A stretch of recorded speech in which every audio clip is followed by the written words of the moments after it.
Bonjour à tous, bonjour à toutes. Bienvenue à ma chaîne Press Play by Daniel Excel. Je suis vraiment content de vous retrouver aujourd'hui. Alors là, vraiment content. Ça fait quelques jours que j'étais à l'étranger du côté des Maldives. C'est pour ça que vous avez la vidéo derrière moi des îles des Maldives. Une expérience très enrichissante et j'avais promis lors de l'une de mes précédentes vidéos de vous dire et de vous donner les raisons pour lesquelles je m'étais rendu aux Maldives. Alors, sans plus tarder, je vous donne ma version des faits sur mon voyage aux Maldives. Press play, c'est maintenant et ça commence.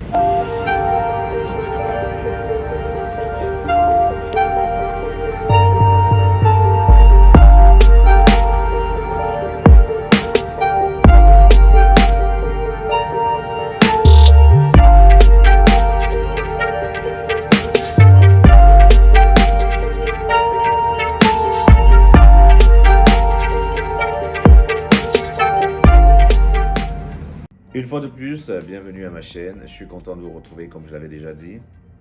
Sans plus tarder, je vous donne les raisons pour lesquelles je me suis rendu aux Maldives. Une Maldives, un pays vraiment hyper beau en ce qui concerne les îles, vraiment très attrayant. On comprend tout de suite pourquoi c'est l'un des pays les plus visités au monde. Mais pour dire la vérité, je vais être honnête avec ce qui s'est passé dans ma vie pour que je me retrouve là-bas. C'est toujours à travers la chaîne Press Play, on va dire comme ça, que je me suis retrouvé aux Maldives parce que quelqu'un à travers la chaîne m'a contacté pour me dire que voilà, il voulait immigrer du côté des Philippines. Et en quelques 4 jours, ça s'est fait et il s'est avéré que cette personne était fondateur d'une société civile qui base ses actes sur l'observation des élections. C'est pour ça que je me suis rendu aux Maldives sous la casquette de SNAS Africa, dont M. Bertrand Tchemo, que vous avez dû voir dans une vidéo où j'étais à Singapour, en est le fondateur. Il m'a dit, écoute, voilà pour ce que tu as fait en ce qui concerne mon déplacement aux Philippines. Je ne saurais pas comment te remercier, mais voilà, si tu veux rejoindre SNAS Africa lors de nos missions à l'international, ce serait une très bonne chose, voilà. Et vu qu'on a longtemps sympathisé depuis qu'il est arrivé aux Philippines, ça s'est fait de manière naturelle. Et c'est comme ça qu'avec voilà, mes attitudes en droit et puis aussi en anglais, je suis devenu, entre guillemets, une part de SNAS Africa. Et c'est comme ça qu'on s'est rendu aux Maldives. Alors, je n'étais pas aux Maldives en tant que press play, mais j'étais aux Maldives en tant qu'observateur des élections présidentielles aux Maldives pour 2023. Mais voilà, j'en ai profité quand même pour faire un peu de visite et apprendre un peu du pays. Les Maldives sont vraiment, c'est passionnant, c'est vraiment éblouissant comme pays. C'est vrai que ce que j'ai remarqué, c'est que beaucoup de personnes, quand elles arrivent aux Maldives, ne s'arrêtent pas à Malé. Tout le monde va du côté des îles, à l'intérieur des îles privées. Mais moi, ce qui m'a frappé d'entrée de jeu quand je suis arrivé à Malé, c'est qu'on ne vend pas de bière, mon frère. Il n'y a pas d'alcool aux Maldives. Je veux dire, c'est interdit en fait. C'est un pays islamique, alors tellement islamique que même l'alcool, ça ne se balade pas n'importe comment. Il faut une autorisation pour entrer aux Maldives avec de l'alcool. Alors, pour tous ceux qui sont qui veulent picoler vite fait, là, pour ceux qui m'ont demandé si c'est possible d'aller vivre aux Maldives et tout, je dis, va falloir te cacher si tu veux prendre ta bière, man. Va falloir te cacher.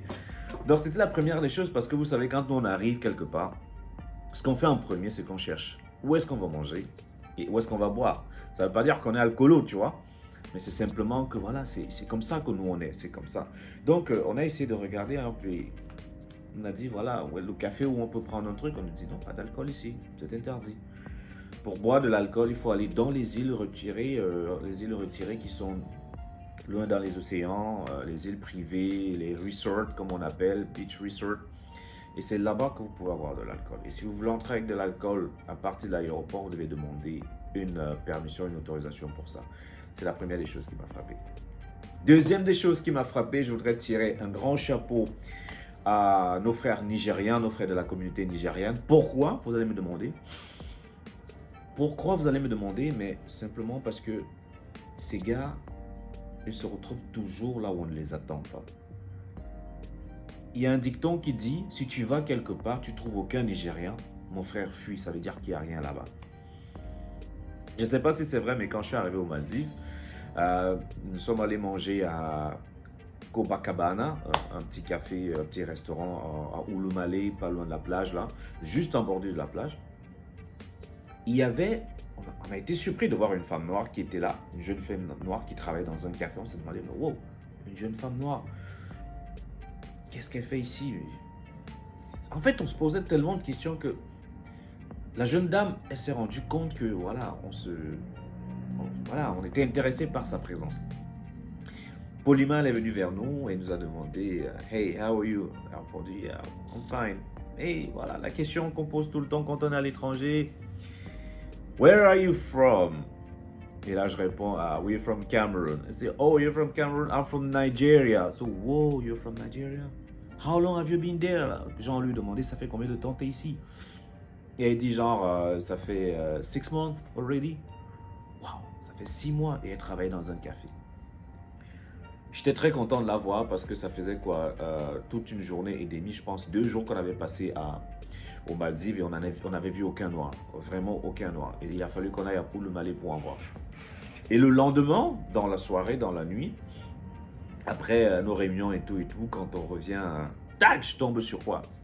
Un autre Nigérien et avec une Ghanéenne, ils étaient en couple, ils sont venus aux Maldives, j'ai demandé, mais quand ils m'ont vu, ils sont venus aussi directement. Hello, bro, how are you? Yeah, I'm finding you. What are you doing here? They said, no, we are here for vacation. Oh, how long have you been here? They say, 2 months already.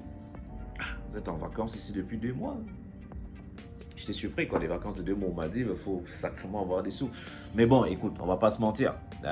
Des jeunes qui sont en Maldives depuis 2 mois, tels que je les ai vus, c'était pas pour des vacances. Je pense que c'était pour, se chercher du travail et j'ai beaucoup apprécié, j'ai beaucoup aimé. J'ai rencontré beaucoup de Philippins, il y a beaucoup de Philippins là-bas. J'ai rencontré des Indonésiens, des Indonésiens, des Philippins, des Malaisiens. J'ai vu des Japonais, j'ai vu des Chinois et beaucoup d'Indiens. Voilà, il faut savoir que les Maldives, l'Inde c'est pas loin, l'Inde, le Pakistan c'est pas loin de là. Les Bengalis, ils étaient tous là. C'était très très bien et j'ai beaucoup aimé. Maintenant, en ce qui concerne les élections, c'était aussi une phase de ma vie et de ma découverte que j'ai beaucoup appréciée.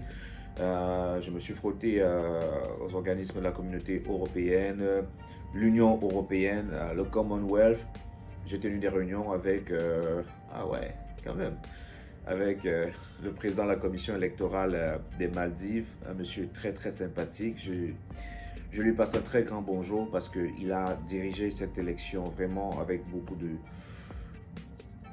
de tact. Quelqu'un de très ouvert, quelqu'un de très sympathique. Vous savez, ça fait toujours bizarre d'être à côté de quelqu'un qui est tout puissant, mais qui a une humilité qui n'a pas de... Je sais pas pourquoi nous, généralement en Afrique, ça nous dépasse en fait.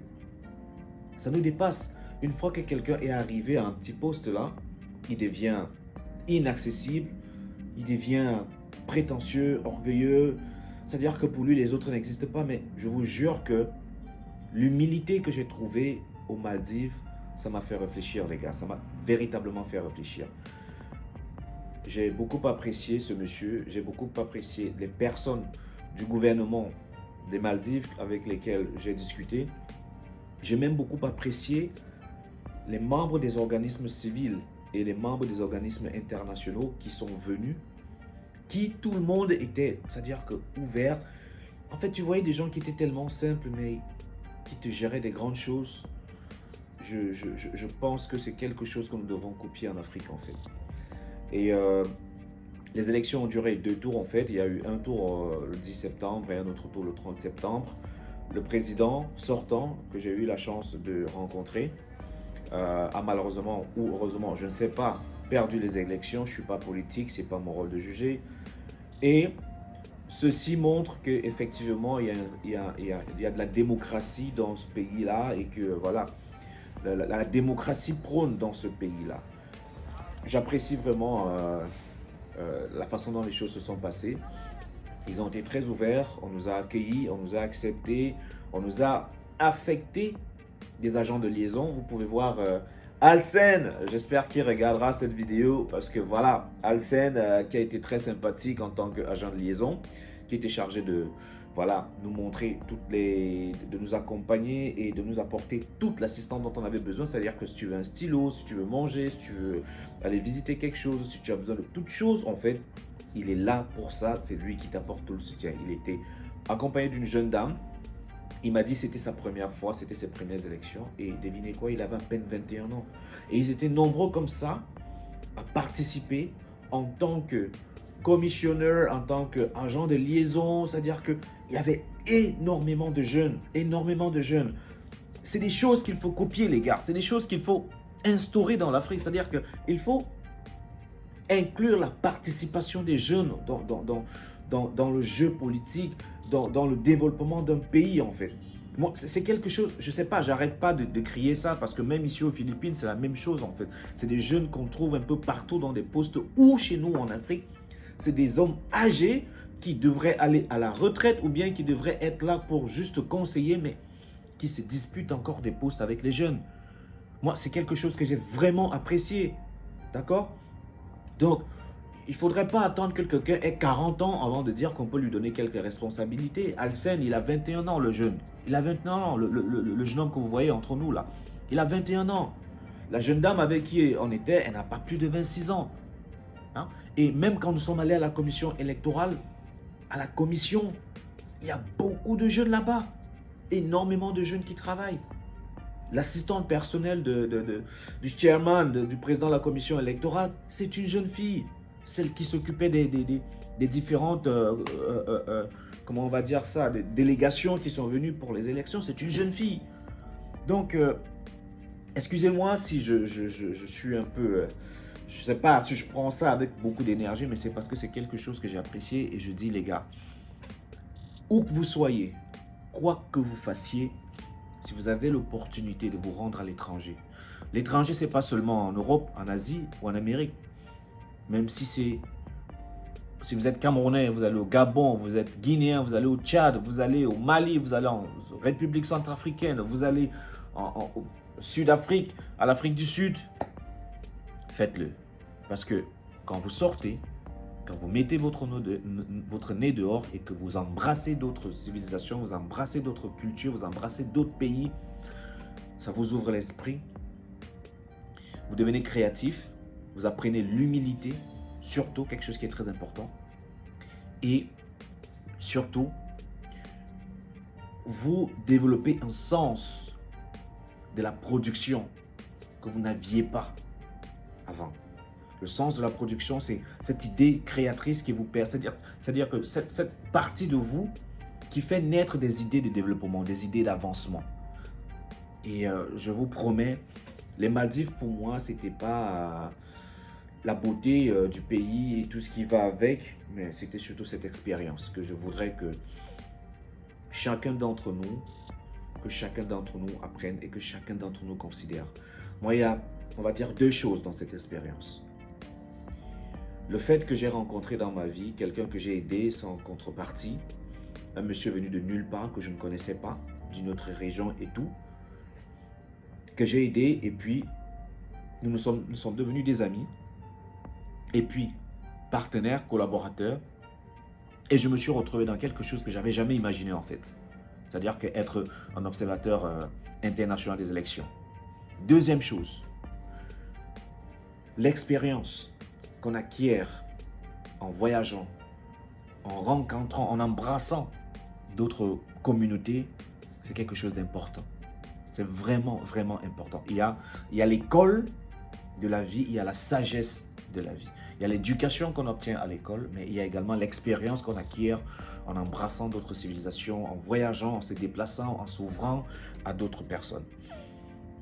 Ça, c'est ce que j'ai vraiment apprécié et vous allez me demander, je sais parce que après j'ai eu beaucoup de personnes qui me demandaient, voilà, est-ce que je peux aller travailler aux Maldives, est-ce que c'est ouvert là-bas? Les frères, je vais vous dire quelque chose. Hein. Je vais vous dire quelque chose et prenez-le en considération. N'attendez jamais qu'il y ait quelqu'un d'autre qui soit le premier à partir pour vous dire, ah ok, comme il est parti, moi aussi je peux partir. Non, ne faites jamais ça. Ayez confiance en vous. Ayez véritablement confiance en vous. Ce n'est pas parce qu'il n'y a jamais eu un Camerounais aux Maldives, c'est pas parce qu'il n'y a jamais eu un Ivoirien ou un Congolais aux Maldives que vous ne pouvez pas vous engager. Il faut savoir prendre des risques, les gars. Il faut savoir prendre des risques. C'est comme ça qu'on réussit. Ce n'est pas en faisant ce que tout le monde est en train de faire. Ce n'est pas seulement en faisant ce que tout le monde est en train de faire parce qu'en fait, vous voulez rester dans ce qu'on appelle une zone de confort. C'est dire, ah ok, j'irai là-bas uniquement s'il y a déjà un Camerounais qui est là-bas. D'accord? Peut-être qu'en arrivant le premier, vous avez la possibilité de toucher à des choses que personne d'autre avant vous n'aurait touché et être en fin de compte l'exclusivité. Et quand on est exclusif dans une situation, hey, on se fait du pognon. On se fait de la place. Donc, n'attendez pas et ne me demandez pas, oh, ne me dites pas, ah, vu qu'il n'y a pas de Camerounais, vu qu'il n'y a pas d'Ivoirien, vu qu'il n'y a pas, je ne pars pas. Non. Non, ne faites pas ça. Il faut avoir de l'audace dans la vie, il faut oser. Il faut vraiment oser si on veut vraiment avancer. C'est ce que j'ai retenu en fait de la vie. Et si j'ai retenu quelque chose également, frère, sœur, n'abandonne jamais. Je te jure, n'abandonne jamais. Quoi que tu fasses, quel que soit l'endroit où tu veux aller, quels que soient les projets que tu as, n'abandonne jamais. Crois et continue de croire que c'est possible. Continue de croire que c'est possible. Même si tu n'as pas 5 francs dans les poches, reste focus en ton rêve et en tes projets. Positive attitude. C'est ça qui crée les opportunités. Le fait que en toi, tu aies des idées positives, que tu aies des pensées positives et que tu te focalises là-dessus, que tu n'abandonnes pas, les opportunités vont se créer. Ça sont des choses que je vous promets que j'ai apprises ces derniers temps. Et je remercie le Seigneur parce que voilà, je peux également partager ces choses avec vous. Je sais qu'il y a certains d'entre vous qui sont en difficulté, qui ont des problèmes à manger, qui ont des problèmes à réunir des sous, des personnes qui veulent voyager, des personnes qui... En fait, je sais qu'il y en a beaucoup. Je sais, je suis africain, j'ai grandi en Afrique, je sais comment c'est pénible. Je sais également parce que en côtoyant beaucoup d'entre vous, en discutant avec beaucoup d'entre vous, cette détresse, je la partage avec certains d'entre vous. Certains d'entre vous ont pleuré pendant qu'on était au téléphone ensemble. Pour moi, c'est une très grande marque d'affection parce que même si on ne se connaît pas, quelqu'un qui ne vous connaît pas et qui s'ouvre à vous, qui se dévoile à vous, qui coule des larmes parce que sa peine est tellement forte qu'il n'a trouvé personne d'autre à qui en parler et en vous, il trouve un refuge. Je dis, c'est énorme. N'abandonnez pas mes frères, n'abandonnez pas mes sœurs.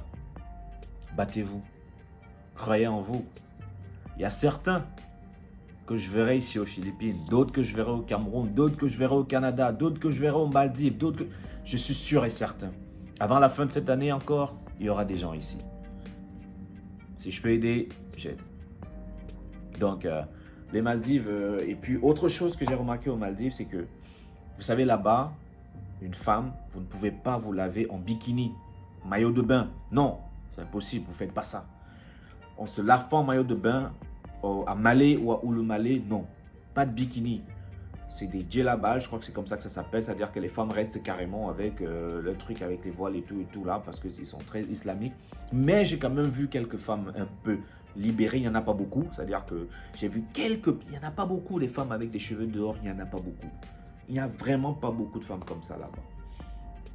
J'ai appris beaucoup et à chaque fois que vous arrivez quelque part, embrassez la culture, respectez la culture et ce n'est que comme ça également que on vous respectera. C'est comme ça. Apprenez à vous intégrer. C'est une bonne chose. En termes d'intégration, j'ai également mangé de la nourriture Maldives. C'était vraiment, vraiment épicé. C'était très bon. Nous avons d'ailleurs beaucoup apprécié. Nous ne sommes pas allés dans des grands restaurants. Non. On allait chez nous, on appelle ça des tourneaux d'eau. mais des tournes d'eau assez propres, bien, la nourriture est bien faite et tout. On a aimé, on allait tous les jours. On nous a fait goûter une espèce de, je sais pas comment ça s'appelle, le monsieur, il enroulait des trucs dans des écorces, dans une feuille bizarre avec, je sais pas, c'était compliqué pour moi en fait. Mais le monsieur disait non, ne vous inquiétez pas, c'est bon, mais c'est surtout très bon pour la digestion. Et on y croyait. Et tous les jours quand on y allait, c'est ce qu'on prenait. C'est ce qu'on prenait. Les Maldives, c'était quelque chose d'impressionnant. Faut voir ce que ce petit pays peut offrir, c'est énorme. C'est une destination très prisée par les stars, les millionnaires, les personnes en couple qui vont pour des lunes de miel, pour des détentes et tout ça. Si un jour vous avez l'occasion ou l'opportunité de vous y rendre, n'hésitez pas. N'hésitez franchement pas. C'était Press Play, Daniel Axel, follow mon nom. Je suis content d'être avec vous aujourd'hui. Je serai content, Inch'Allah, si Dieu le permet, demain d'être toujours avec vous. Pour ceux qui ont déjà mon contact et qui discutent déjà avec moi, allez, n'hésitez toujours pas. Ma page Instagram aussi va être activée pour plus de shorts parce qu'on ne peut pas tout mettre sur YouTube. Alors, je vous laisse mon adresse Instagram. Vous pouvez vous y abonner pour des petites vidéos que je chargerai en ce qui concerne ma petite vie aux Philippines.